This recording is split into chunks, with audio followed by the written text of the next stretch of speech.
ಭಾಗದಲ್ಲಿ ಹಾಲಪ್ಪ ದಾವಣಗೆರೆ ಮತ್ತು ನ್ಯಾಷನಲ್ ಎಂಟ್ರಿಯನ್ನು ಪಡ್ಕೊಳ್ತಾ ಇದ್ದಾರೆ. ದಾವಣಗೆರೆ ಜಿಲ್ಲಾ ಕ್ರಿಕೆಟಿನ ಒಂದು ಹಂತದ ಅತಿ ದೊಡ್ಡ ದಾಖಲೆ ಮಾಡಿದಂತ ಹಾಲಪ್ಪ ಅಂದ್ರೆ 5ರ ಬಾರಿ ಹಾಲಪ್ಪ ಚೆಂಡು ರೇಖೆ ಹೊರಭಾಗದಲ್ಲಿ ಹಾಲಪ್ಪ ದಾವಣಗೆರೆ ಮೊದಲ ಬೌಂಡರಿಯನ್ನು ದಾಖಲಿಸಿದ್ರು. ಬಹಳ ಸುತ್ತಮುತ್ತ ಹೊಡೆದ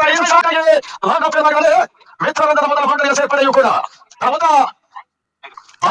ಶಾಖರಲ್ಲಿ ಹಾಲಪ್ಪ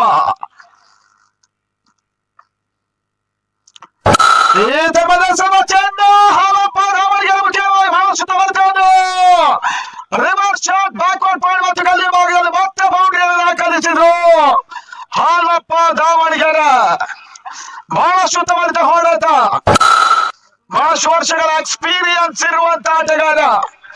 ಈ ಮೈದಾನದಲ್ಲಿ ಕೂಡ ಬಹಳಷ್ಟು ಬಾರಿ ಆಡಿದಂತ ಹಾಲಪ್ಪ ಮತ್ತೆ ಈ ಭಾಗದಲ್ಲಿ ಬಹಳ ಅತ್ಯುತ್ತಮ ಆಟವನ್ನು ತೋರ್ಪಡಿಸ್ತಾ ಇದ್ದಾನೆ.